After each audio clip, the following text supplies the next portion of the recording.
We are talking all about relationships in today's episode. I love this topic because I feel like we can all benefit so much from having such loving, supportive, and fulfilling relationships.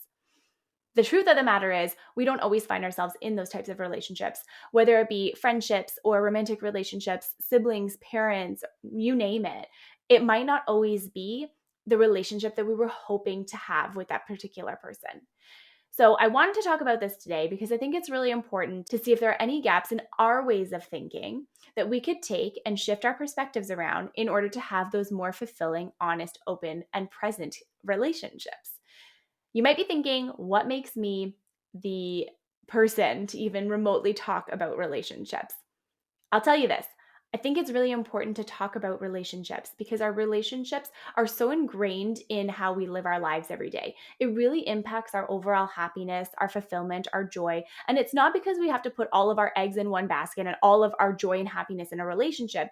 It's just that when you're sharing a life with someone or when you're around your friends or your family, those types of relationships and how those relationships are really impact our day-to-day lives, right? I feel like happiness and relationships really do go hand in hand. And so I wanted to bring you my thoughts and perspectives this week on why I think it's so important to really tap into our relationships and make them the most fulfilling relationships that we can. We're going to talk about a few different things today, and I would love for you to just keep an open mind as we're going through it. I want you to think about these topics maybe as if you've never even thought about them before or learned about them before, because there could be some things in here that are really valuable and that you could take and you could integrate into your own relationships every single day. Now, you might be wondering why I feel like I can talk on this subject. And the truth of the matter is I've been in a relationship for 8 years and we've been through some incredibly amazing and incredibly difficult times. My husband, now husband, and I met when I was 22 and he was 21. And when we first met, we were young. And a lot of the times, what I see, hear, and learn and read online is that, those transformative years of our lives, they either really do make or break relationships, right? You either grow together or you grow apart. That's nothing new. Now, how do you sustain a relationship and grow as an independent person as part of that relationship, right? How do you navigate your relationship together, but also give your own self the space to expand and give your partner the space to expand, right? Because if you think about, I'm 30 now. So from when we first met, when I was 22, all the way to the age of 30, there are a lot of things in there that change. There's a lot of life that changes in between. And I've had Steve, my husband, on the podcast before. It's a past episode. We're going to link it in the show notes. And I honestly loved our conversation so much because we really got to talk about what it actually is like to be in our relationship every single day. I wanted to give you some tips today that worked really, really well for us. And now, again, these are things that you can take and you can transfer into any type of relationship in your life. But I think it's really important if we're focusing specifically on romantic relationships or a partner or a spouse or what have you, it's really important to consider these things that I'm about to share with you because we have spent so much time developing ourselves and developing ourselves together. So we've really focused on growing as individuals and making sure that we're still connecting every single day and that we're also growing together. That is the biggest crux. That is the biggest thing that is most important to think about here. You really want to make sure that you are always growing together, even in moments where you might have a little bit of a lull in your relationship. Maybe you're feeling a tiny bit disconnected. That's okay. Those are normal things. It's ebbs and flows and it's like a wave, right? What you want to remember, though, is that in every moment, you really do have that opportunity to connect together and to continue to grow together, which I think is really important. So, the first thing that I want to talk about today is presence. I love the idea of presence, okay? Not presence like gifts, but presence like being in the present moment.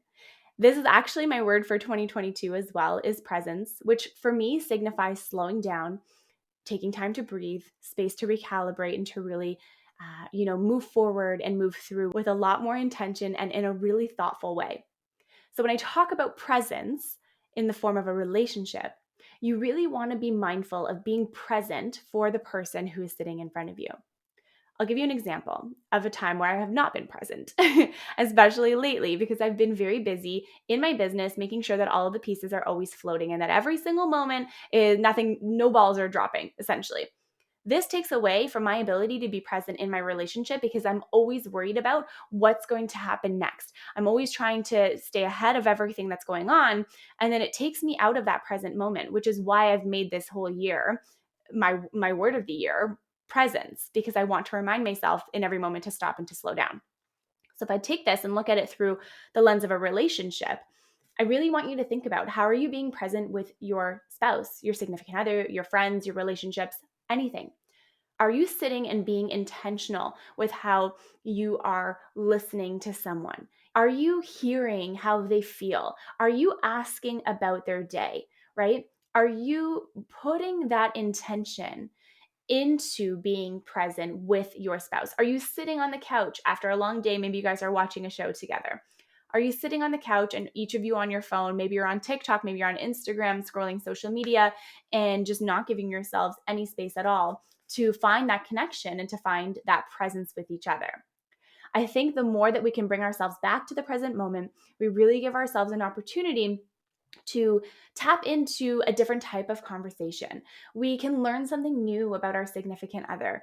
Maybe we can have a moment to play like a fun game or something like that, or go for a walk or what have you. I just think that it's so important to be present in our relationships, because when you're thinking outside of that relationship and when you're thinking about the next thing to do and you're constantly thinking about how the day's going to evolve, how everything is going to continue to grow, how are you going to keep moving on your day every day, all the problems that you've faced, all the hard things that have happened today, you're taking yourself out of the present moment and you're not allowing yourself to experience what is here right now, right? And I think that that's the biggest challenge, is you really want to make sure that you're experiencing the moment for what it is in every single scenario, but especially with relationships, right? Especially nowadays, because people need connection. We need understanding. We need togetherness. And when we feel like we're alone all the time, that's where the challenges happen. That's where we start to break down. That's where the communication comes to a halt, right? And so it's really important to think about this and to be intentional with how present you are with somebody else. And if you need space to do something else in an evening, I'm not saying you have to drop everything and just sit with your spouse at the end of the day. I'm just saying, if they're telling you a story, instead of going through your to-do list in your mind, really just pause and listen to what they're telling you, right? Listen to how they feel. Listen to what their day was like, because we live such separate lives. How do we come back together and build our relationships together? We do that by listening. We do that by being present. We do that by caring about what the person in front of us is telling us, right? And when we don't do that, that's when we start to break down. That's when we start to become disconnected. That's where we start to live two separate lives instead of being able to merge our lives together at the end of the day. Because ultimately, I think truthfully, the healthiest relationships are when each partner can go and, do their thing, live their day, live out their mission and purpose every day, do what they want to do, and be able to come back home together and have a great conversation about, what the day was like, and being really present and being really intentional with our time, right? I think that that is so key, because we are ultimately very different at the end of the day, right? And if you don't have the time to do what you love to do, and you don't have the time to fill up your own cup, and you don't have the time to work on that secret project that you wanted to do, or maybe you're doing something for your business or your career, right? When we don't have time to do that for our own selves, it really puts a strain on our relationship. But it's kind of like, we do our separate lives every single day, and then you have to be able to come back home together at the end of the day as one. And I think so presence is really, really important. Now, I want to move on a little bit. I mentioned it here and there as I was talking about presence, but it's listening. Listening is such a key part of every relationship. What I want you, though, to listen with presence and intention. Instead of just hearing, I want you to absorb. I want you to think about, what is that person experiencing today? What does the sound of their voice sound like? Do they look sad? Do they look happy? Are they just telling us everything is okay when it's not really okay? You can get a lot more cues when you're listening with intention versus just listening to hear, right? They're completely different. And when you give someone the time of day to feel heard and understood and supported and loved, that's when that person can open up to you, knows that you're a safe place to land, knows how to trust you, right? And so I think that it's so important to really think about listening as so key, especially if you have kids. You have young kids running around, older kids, doesn't even matter. Busy business, busy career, whatever the thing is. Maybe you're in school, like it doesn't even matter what the thing is. When you're so focused on living outside of that present moment, you're not able to listen with intention. You're not able to understand what the person is saying to you because your mind is so preoccupied with everything else that's happening behind your brain. You know what I mean? So when you're listening to the person that's in front of you and you're trying to build that relationship and make it stronger, regardless if it's a friendship, a romantic relationship, a family member, or what have you, I really want you to think about listening with intention. Listen to understand. Don't listen to respond, right? Listen to understand what the person is saying to you, even if you don't agree. I think we live in this crazy time right now where everyone has a different opinion about everything. We need to be able to have conversations, with our significant other without judgment, or with our parents or our friends or family, and listen to understand their perspective, understand their fear, understand their worries, understand all of that, right? We want to listen so that we can understand and not judge the person for perhaps a different perspective or a different opinion. And I think the key here is when you can listen to someone without judgment, listen to them to understand, and listen to them just for them to feel heard. That's when everything starts to change, right? Because we all have different opinions. We all have different beliefs. We all have things that we believe in where somebody else might not believe in. And I think we need to understand that that is okay. And we're not all meant to have the same opinion. And we're not better or worse than somebody else for having said opinion, because we all have different backgrounds. We all have different beliefs. We all have different upbringings, circumstances, privilege. Like all of that is so different, right? And so when you're listening to understand and you're listening without judgment and you're listening to be present and caring and loving and supportive, that's when you can take away your own opinions and really focus on the person that's in front of you. Okay. So I think that listening is just so key and it's just so important. And especially in those really busy moments, actively choosing to just say, hey, stop, like in your own head, just say, stop, pause. This person is speaking to me right now. And I need to be present in hearing what they're saying instead of thinking about the 4,000 other things that I have going on. Okay. Then from there, I touched on this a little bit too. And I think that this one is so important. I love this part of the 3 that I'm going to share with you because it really ties everything together and brings it home. Is communication. But I don't want to talk about communication in the way that, we typically talk about communication. I want to talk about communication in the way that it can support a loving relationship. Communication is so much more than what we say and what we hear. Communication is our body language. Communication is being thoughtful. Communication is being present, loving, honest, truthful here in this moment, right here, right now. Okay? I want you to think about first and foremost, how does your partner or friend or family member or sibling or whatever it is, how does that person give and receive love? A lot of the times, people give us love the way they like to receive love. So I'll take Steve and I for an example. We both give and receive love in very different ways, right?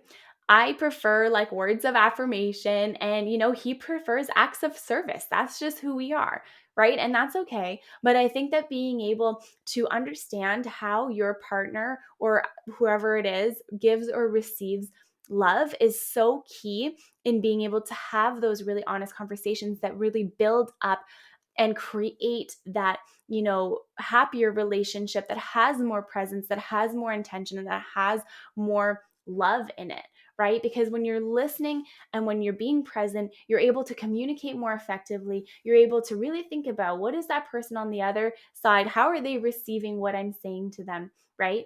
Then on top of that, I think it's really important to think about what are your values? What are your shared values together? But what do you also value separately, right? So writing down your values and thinking about how do my values align with your values?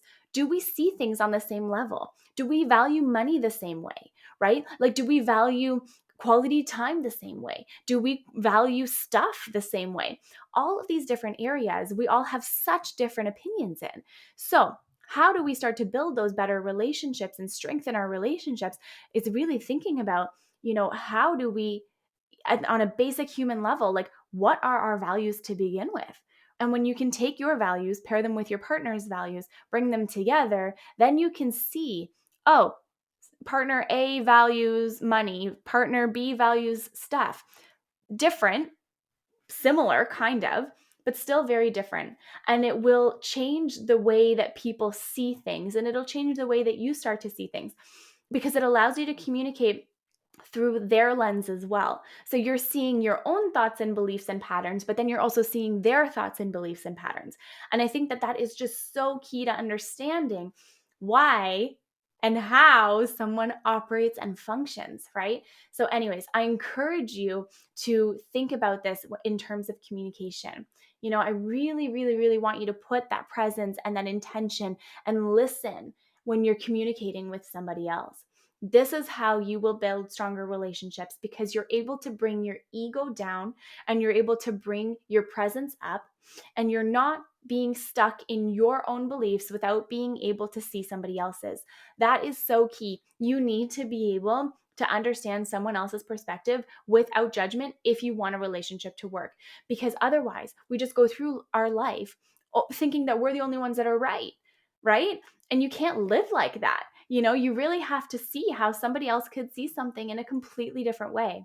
So I have to say that this has been one of the biggest ways that me and Steve have been able to navigate the last 8 years, is because we both have different beliefs about a lot of different things. Not one better than the other, but just really being honest and understanding of what the other person is thinking and experiencing and feeling. And if you've made a mistake and if you're wrong in something, being able to own up to it and apologize without any ego, right? And without being shameful. It's really about bettering ourselves as a person to becoming, that more in tune and just that kinder person, to be able to extend that same amount of kindness to somebody else, but also being in tune with them too. So I hope you loved this conversation. I hope you loved this episode. Thank you so much for joining me today. I'm super grateful that you're here. Share this with someone you know needs to hear this message. Let's strengthen our relationships together, especially in a time where it feels like society is trying to bring us all down. Okay. So share this with somebody else. Let us know that you're listening. Tag me on Instagram. It's at Happiness Happens Podcast, or at Simona with 2_ Costantini. All the links are in the show notes. I would love to hear what you've learned from this, what you love from this, and how you're going to take some of these concepts and integrate them into your own life, maybe starting today. I hope you have a beautiful week. I will see you on the next episode. And remember that happiness happens when you're least expecting it.